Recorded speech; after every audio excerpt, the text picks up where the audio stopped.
Our national parks are an American triumph, a celebration of our land, a testament to the blessings that we inherited from our forefathers.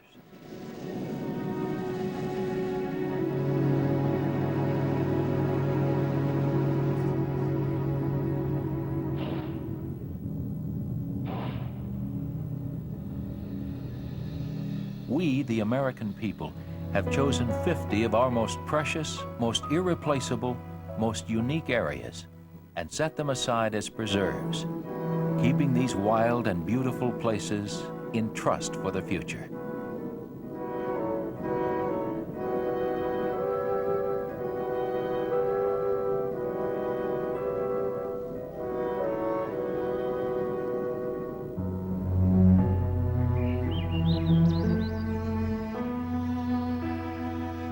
We were the first country to decide that such a step was not only desirable, but necessary. And the American park system is the largest and most varied in the world.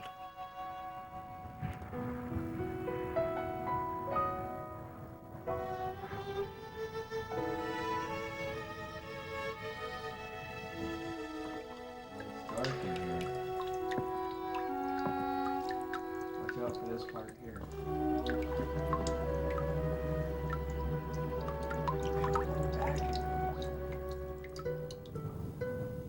Wind and water etch magnificent monuments from solid rock.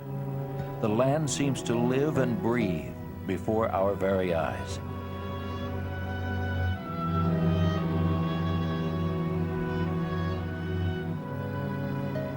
Fascinated, we can contemplate either the differences or the similarities between a rampant forest of sandstone spires and the lush, verdant growth of a rainforest.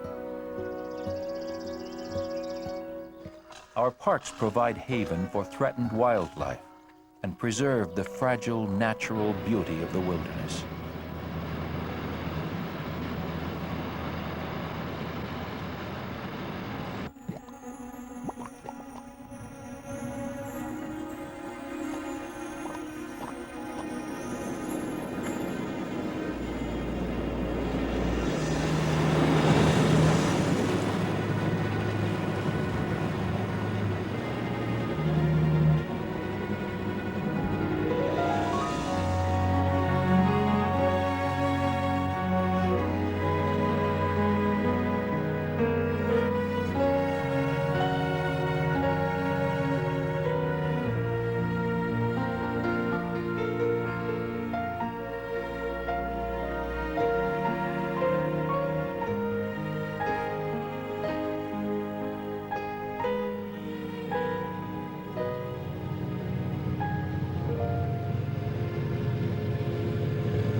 Familiar summer images of Yellowstone's geysers and hot springs always gladden the eye. But few realize that in winter, Yellowstone takes on a frosted majesty of unparalleled splendor.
Fur trappers told of a land perpetually afire, of water that blazed and burst from the ground, and of boiling emerald pools lying jewel-like under the sun.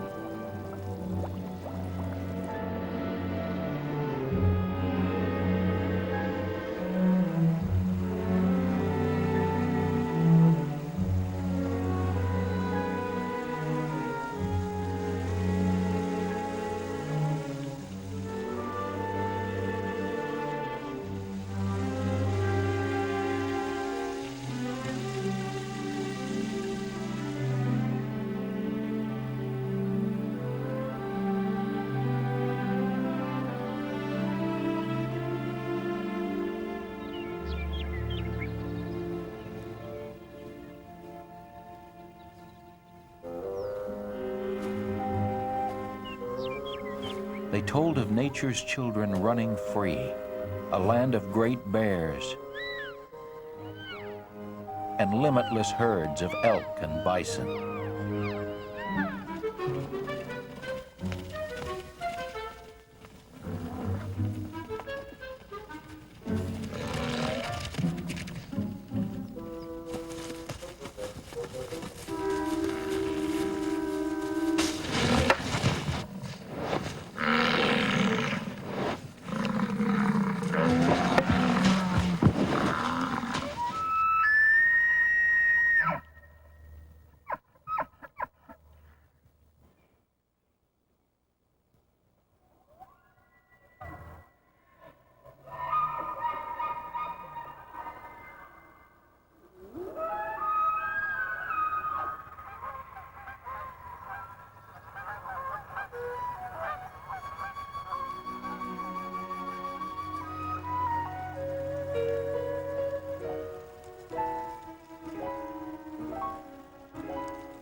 Youngest of the Rockies, the jagged Tetons rise precipitously from the plain. Autumn surrounds them with gold and brings on the frosted air hints of approaching winter.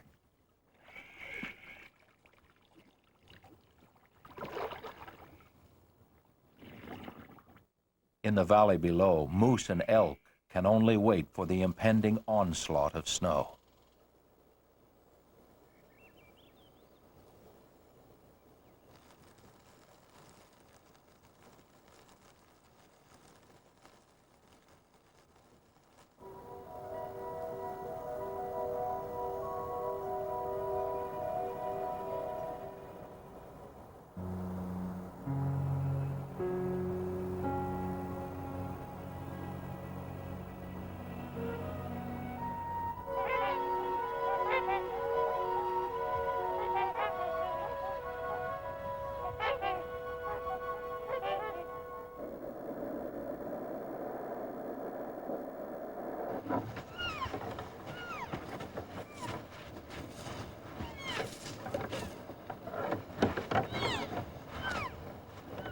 In the sub-zero temperatures, everything, including the battle for survival, intensifies. The beauty of winter sometimes masks the harsh reality of an implacable nature.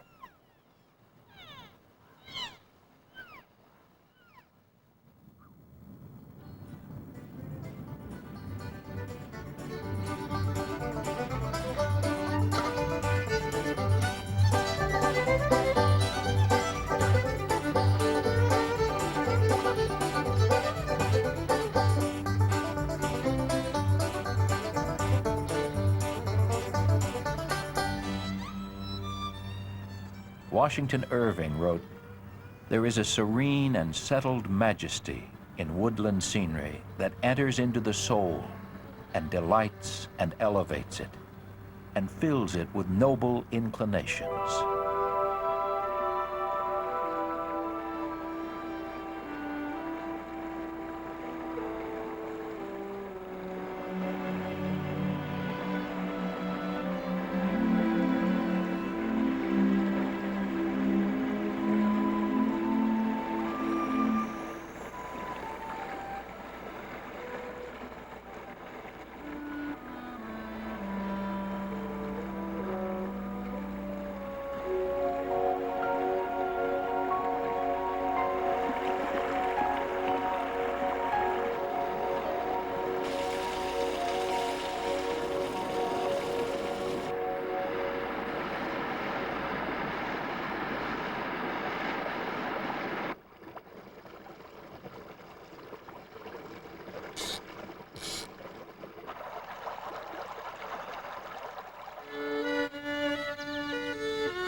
The village of Cades Cove, where early American settlers first worked the land's rich soil, is now part of the national park, adding a dimension of recent human history to the ancient forest.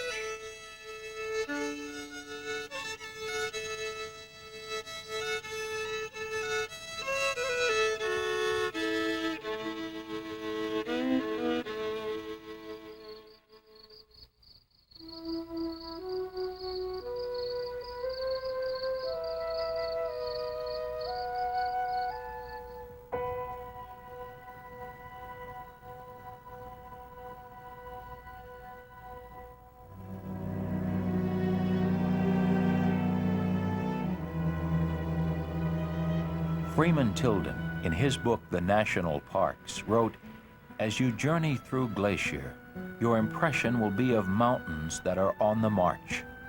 The transition from the rock fastnesses of the Continental Divide to the limpid and tree-fringed glacial waters will remain always in your memory."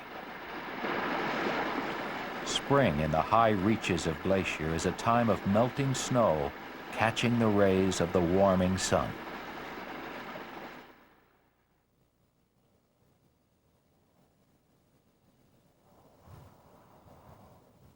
It is a time of rich colors, of mountainsides bursting with new life. It's as if each spring creates the park anew.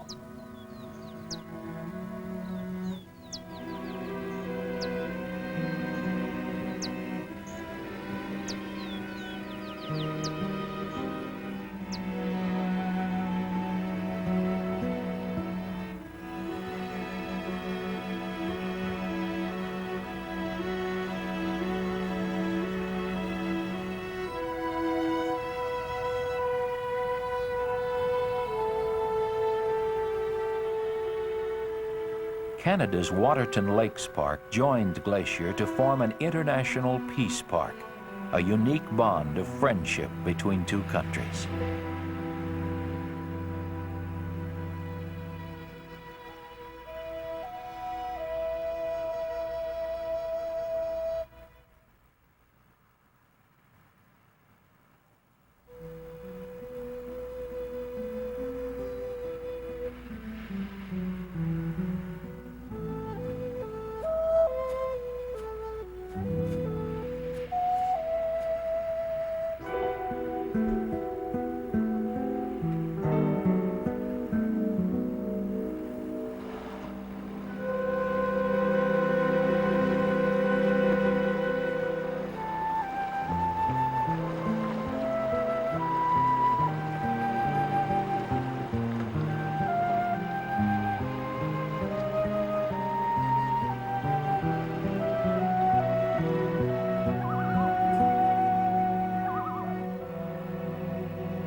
Drifting fog can fill the Grand Canyon, obscuring, if only for a moment, the immense scale of what the Colorado River has carved.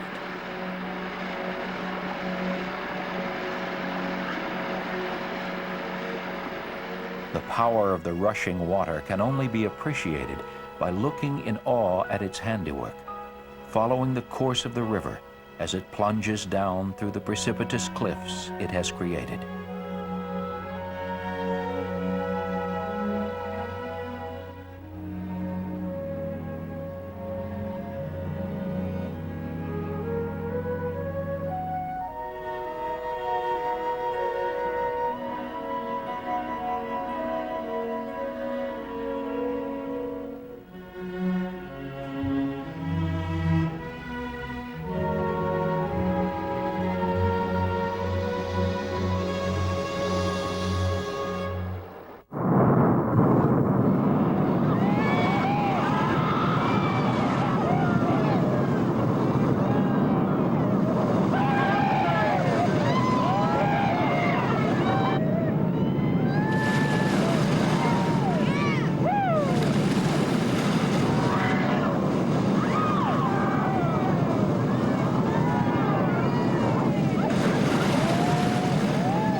man has stood within this deep place before, watching as the water carves the canyon, seeing time itself flow through the solid rock, leaving the heart of the earth exposed in its wake.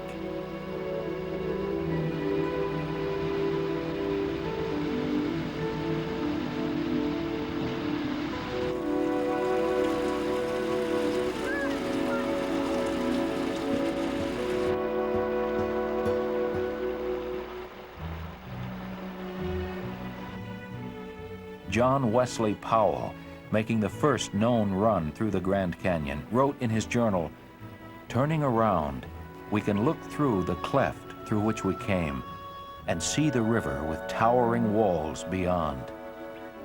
What a chamber for a resting place is this."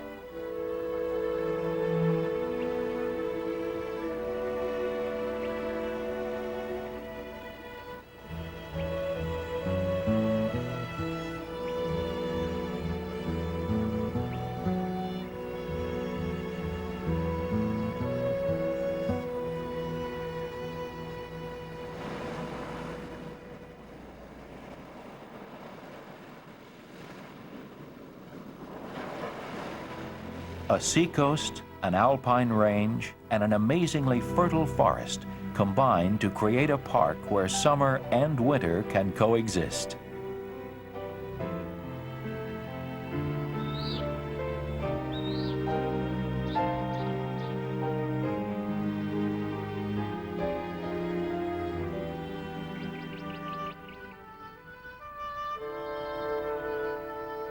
Snow high above, virtual jungle below.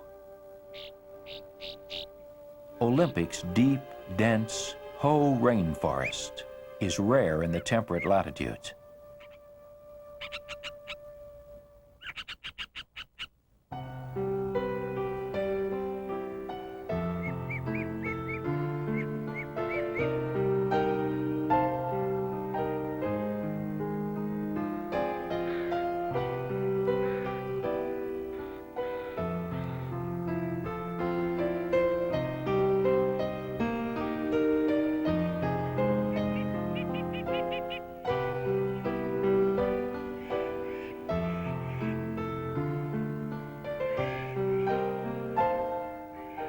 Where the rain falls, there is paradise. Where the land stands free before the rain, the land will blossom, opening its many eyes to find the sun. The rain will find its way down through the wilderness, filling valleys with life as it resolutely makes its way back to the sea.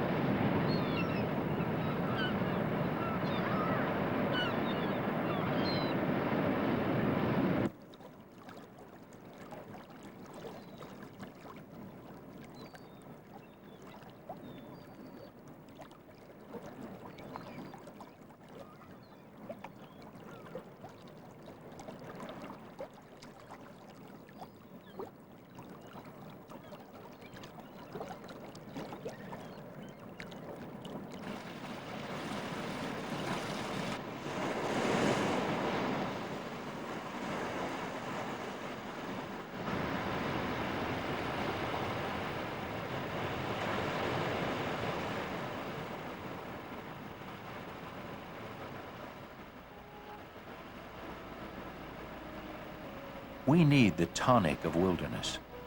While we seek to know all things, we need all things to be unknowable: air and land and sea.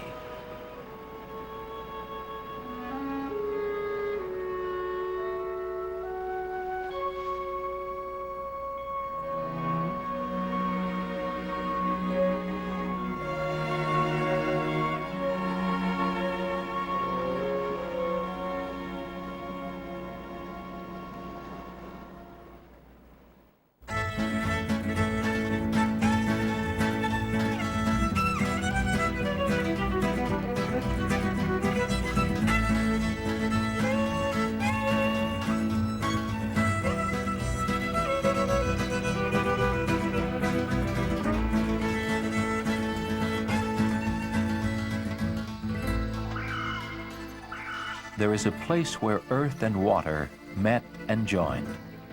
A place that could not make up its mind whether to become land or sea, so it became both.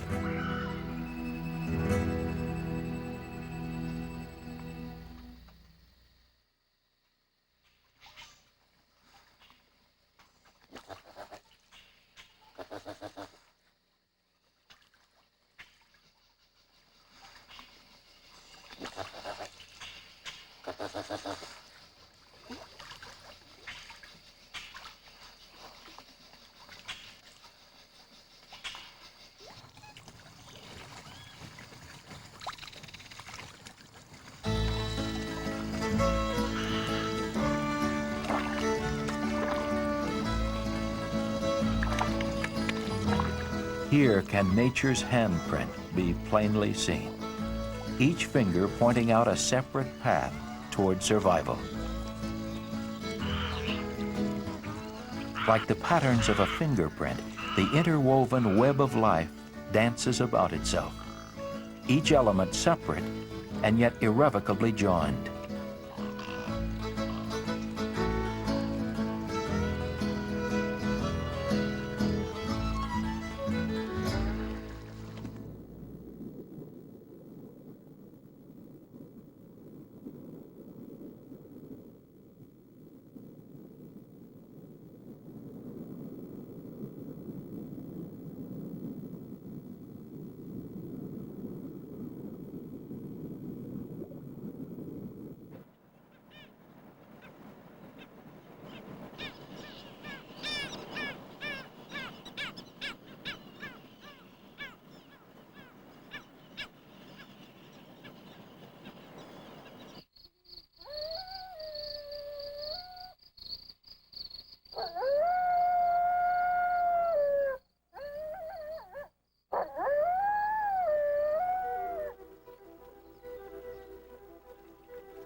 Mormon pioneers saw the celestial city here in the sculptured rocks. They called it Little Zion. The great white throne of Zion reminds us that the Native Americans revered the canyon as a holy place and preserved it from intrusion.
Sometimes we need to be reminded that, like all living things, we cling precariously to the surface of this planet. We do not own this earth, we share it.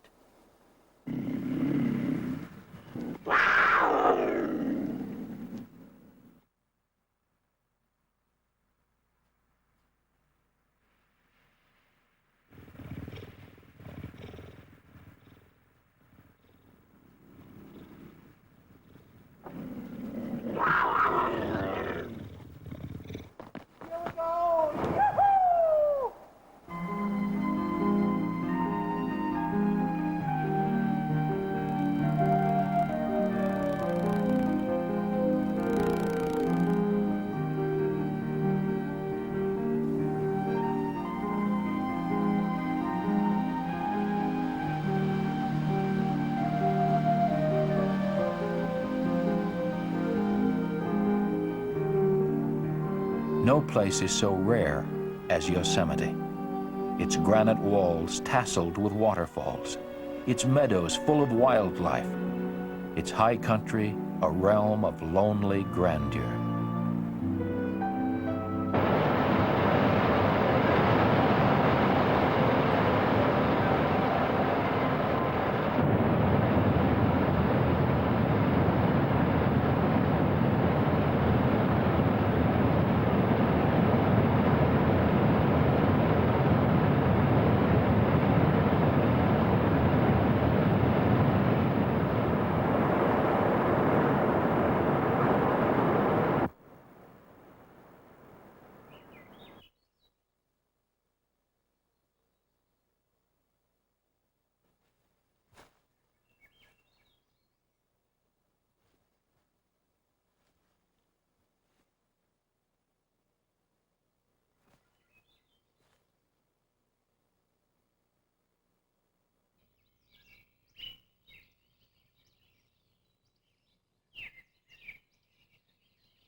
The national parks were created to ensure the survival of irreplaceable wildlands, but also to allow us to see the wonders of nature close at hand.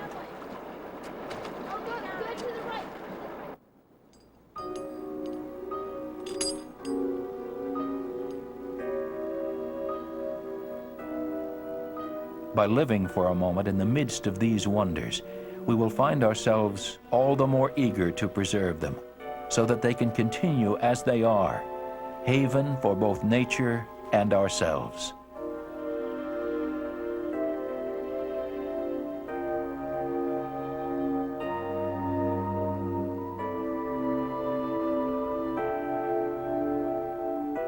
The seasons flow through our national parks in a parade of color and incident, of sunlight and ice.